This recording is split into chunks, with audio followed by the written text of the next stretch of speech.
Unpacking. Is it good?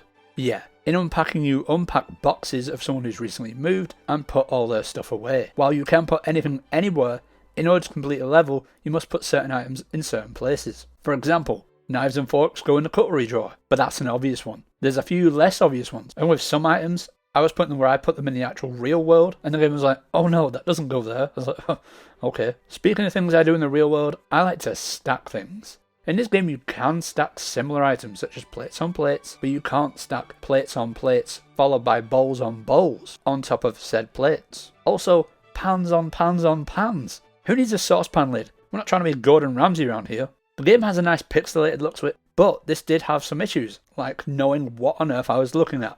Take this for example. Can you tell what it is? The game was telling me that it was in the wrong place, and I had no idea what it was. Was it a peeler? Was it a bottle stopper? I had no idea. And I'll tell you what it is. It's a koala bear magnet. I only got lucky because I was placing this item all over the house until I landed on the fridge, and this was really frustrating.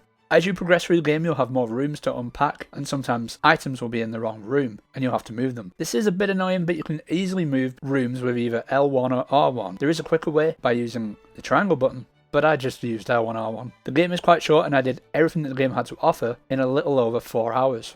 Over these 4 hours, you can sort of see a story if you look for it in the items that you're unpacking. From growing up to holidays to career advancements, and I'll say no more. While 4 hours sound short, I started to find the game really repetitive, especially as you're unboxing the same items, just in slightly different locations. That said, the satisfaction of completing a level, when you've actually tried to do it the best you can, is very satisfying. For example, if you just rush and put anything anywhere, the room will look quite cluttered. But if you try your best, you'll feel a great sense of accomplishment.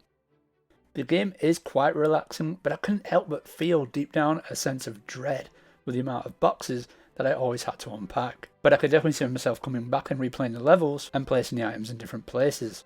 I must make a note on the controls. I sometimes found them very frustrating. The game wouldn't know if I wanted to open a drawer or place an item, so often I'd have to place the item, open the drawer, pick up the item and put the item down, and this was very annoying. Like I was saying earlier, the graphics are pixelated, but it's really very pretty. The game has a great soundtrack and ambience that plays while you unpack. Also, the game's credits have the best credit song I've heard since the first Portal game. That was Unpacking, and I give it a 6 out of 10.